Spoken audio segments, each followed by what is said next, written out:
De onde viemos? Para onde vamos? O que estamos fazendo aqui? Por que temos de morrer? Qual é a causa dos sofrimentos? Tudo acaba com a morte. A origem da vida ainda hoje continua sendo um tema muito discutido. Existe a teoria bíblica do criacionismo e a teoria da evolução. Porém, para Legrand, em seu dicionário de filosofia, não existe atualmente uma definição suficiente para totalizar os fenômenos que a experiência corrente classifica com o nome de vida. Para Lalande, em seu vocabulário técnico e crítico de filosofia, a vida é um conjunto de fenômenos de toda a espécie, que para os seres que têm um grau elevado de organização se estende do nascimento até a morte. Para Garcia Morente, em Fundamentos da Filosofia, o primeiro caráter que encontramos na vida é o da ocupação. Viver é ocupar-se. Viver é praticar. É um pôr e tirar das coisas. É um mover-se daqui para ali. Porém, se olharmos com mais atenção, a ocupação com as coisas não é propriamente ocupação, mas pré-ocupação. Preocupamo-nos primeiramente com o futuro, que não existe, para depois acabar sendo uma ocupação no presente, que existe. Pelo fato de escolhermos, de termos um propósito, tanto vil como altruísta, nossa vida é não indiferença. O animal, a pedra e o vegetal estão no mundo, mas são indiferentes. O ser humano não. Ele tem que vivenciar a sua vida. A vida se interessa, primeiro, com ser, e segundo, com ser isto ou aquilo. A vida se interessa com existir e consistir. O movimentar se refere ao tempo, mas o que é um tempo? Santo Agostinho já nos dizia que se não lhe perguntassem o que era o tempo, saberia o que era, mas quando lhe perguntam, já não sabe mais. Por isso, há que se considerar o tempo cronológico e o tempo psicológico. Em se tratando da vida, temos de considerar o tempo psicológico, ou seja, considerar o presente como um futuro sido. No tempo astronômico, o presente é o resultado do passado, e o passado é germe do presente. Mas o tempo vital, o tempo existencial em que consiste a vida, é um tempo no qual aquilo que vai ser está antes daquilo que é.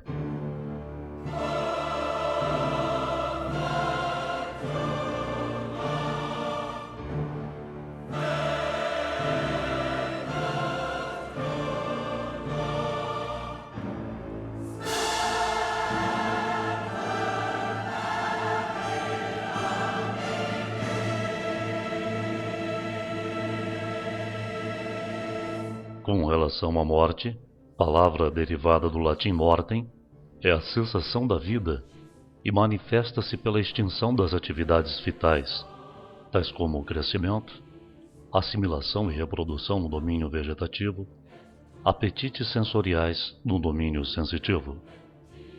A morte sempre foi vista como mistério, superstição e fascinação pelo homem. No âmbito da doutrina espírita, é o desprendimento total do espírito do corpo físico, que prende ou liga um ao outro, quando então há o falecimento. Da antiguidade, prevalecia o sentimento natural e duradouro de familiaridade com a morte. O filósofo Sócrates, por exemplo, ensinava que a filosofia nada mais era do que uma preparação para a morte. Nas sociedades tribais, o problema da morte não existia, porque o indivíduo tinha um peso muito diminuto com relação à coletividade. Durante a Idade Média, marcada pela forte influência da religião, a população era educada no sentido de aceitar a morte como um destino inexorável dos deuses. Dentro deste contexto, cada qual esperava passivamente a sua passagem deste para o outro mundo.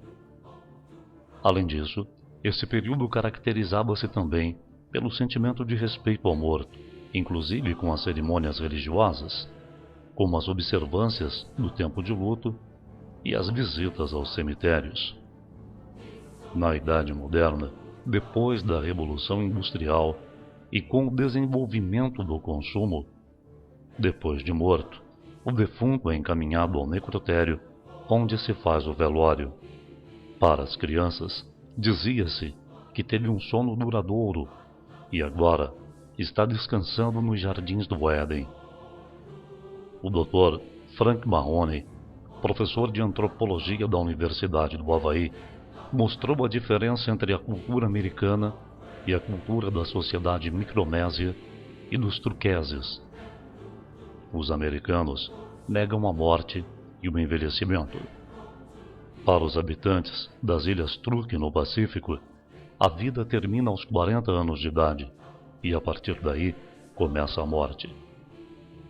As religiões têm exercido poderosa influência nas atitudes dos indivíduos com relação ao passamento.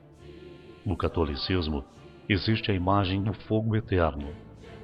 Nas doutrinas orientais, a volta do espírito em um corpo animal.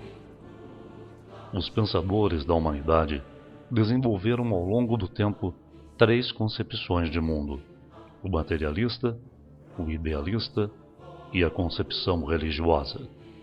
E de acordo com essas concepções, construíram as diversas doutrinas. As mais importantes: o niilismo, o panteísmo, o dogmatismo religioso e o espiritismo. Para o niilismo, a matéria, sendo a única fonte do ser, torna a morte o fim de tudo.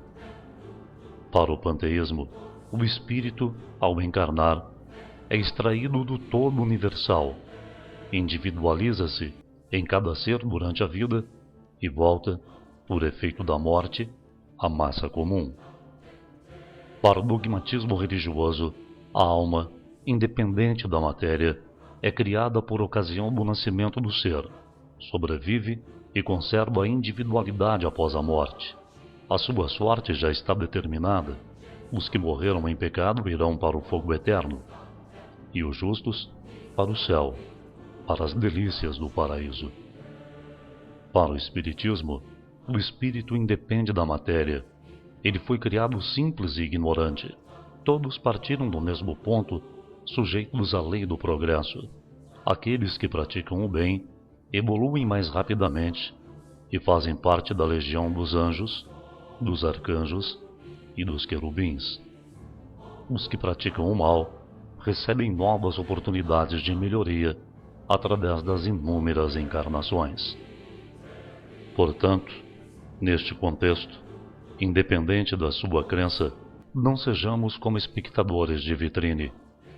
Devemos observar, pensar e tirar as nossas próprias conclusões. Quem sabe não estamos agindo como se estivéssemos mortos. Porém, podemos estar diante da abertura espiritual que a vida nos concede a cada dia, a cada instante e a cada momento.